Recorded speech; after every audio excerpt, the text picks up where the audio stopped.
keeping our culture and spirit alive. On behalf of NCCS and the Himalayan Mela family, it is our absolute honor to present the Lifetime Achievement Award to Miss Beena Burma. So now to present the award,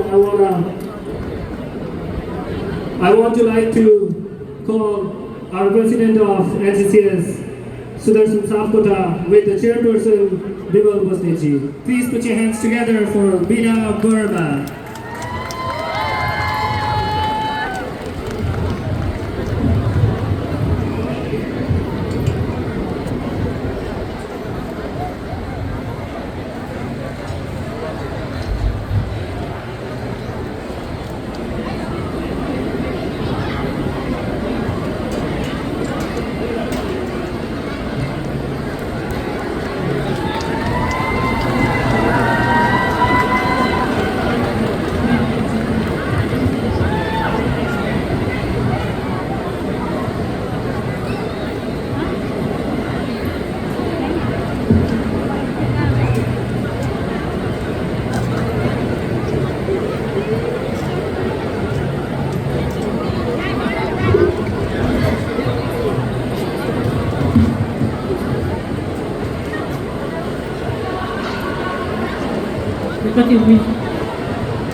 नमस्कार सम्पूर्ण उपस्थित महानुभावहरू तथा प्रत्यक्ष एवं अप्रत्यक्ष रूपमा 18औं Himalayan मेला सफल बनाउन साथ सहयोग माया हौसला र विश्वास प्रदान गर्नुहुने सम्पूर्ण महानुभावहरूमा NCCS Nepalese Canadian community services को परिवारका तर्फबाट म पूर्व अध्यक्ष तथा वर्तमान सल्लाहकार बीना वर्मा हार्दिक आभार तथा धन्यवाद व्यक्त गर्दछु।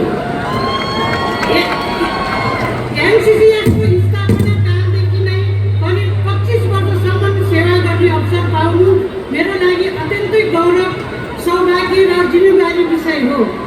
करिब 50 जनाको सहभागीबाट सुरु भएको हिमालयन मेला आज हजारौं उपस्थिति सहित नेपाली समुदायको गौरवमय ऐतिहासिक तथा प्रतिष्ठित रूपमा स्थापित भएको देख्दा म अत्यन्तै खुसी र गर्व महसुस गर्दछु। मेरो योगदानको कदर गर्दै सम्मान प्रदान गर्नुभएकोमा सम्पूर्ण एनसीसीएस परिवारप्रति हार्दिक कृतज्ञता व्यक्त गर्दछु। साथै मेरो जीवन यात्रामा निरन्तर साथ सहयोग र प्रेरणा प्रदान गर्नुहुने मेरो परिवार विश्वकर्मा, वर्षा वर्मा र विधान वर्मा प्रति विशेष धन्यवाद व्यक्त गर्न चाहन्छु। उहाँहरूको साथ विश्वास र प्रोत्साहन बिना यो यात्रा सम्भव हुने थिएन। हिमालयन मेलाको मुख्य उद्देश्य हाम्रो नेपाली कला, संस्कृति, भाषा, परम्परा र सभ्यताको संरक्षण, प्रवर्धन तथा भावी पुस्तासम्म यसको हस्तान्तरण गर्नु हो। यस महान उद्देश्यलाई सफल बनाउन आफ्नो अमूल्य प्रतिभा प्रस्तुत गर्नुहुने सम्पूर्ण स्थानीय कलाकारहरू तथा विशेष अतिथि स्वर्गीय धनी प्रकाश सपुतप्रति हार्दिक धन्यवाद ज्ञापन गर्दछु।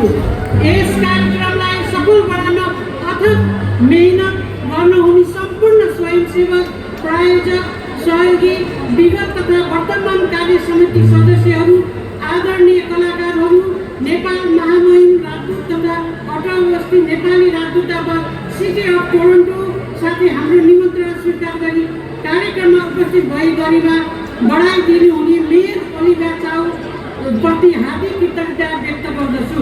अन्त्यमा यहाँहरू सबैको माया, विश्वास, साथ र सहयोग आगामी वर्षहरूमा पनि निरन्तर रहनेछ भन्ने पूर्ण विश्वासका साथ 19औं हिमालयन मेला 2027मा पुनः अझ भव्य र सभ्य रूपमा भेट्ने आशा व्यक्त गर्दछु।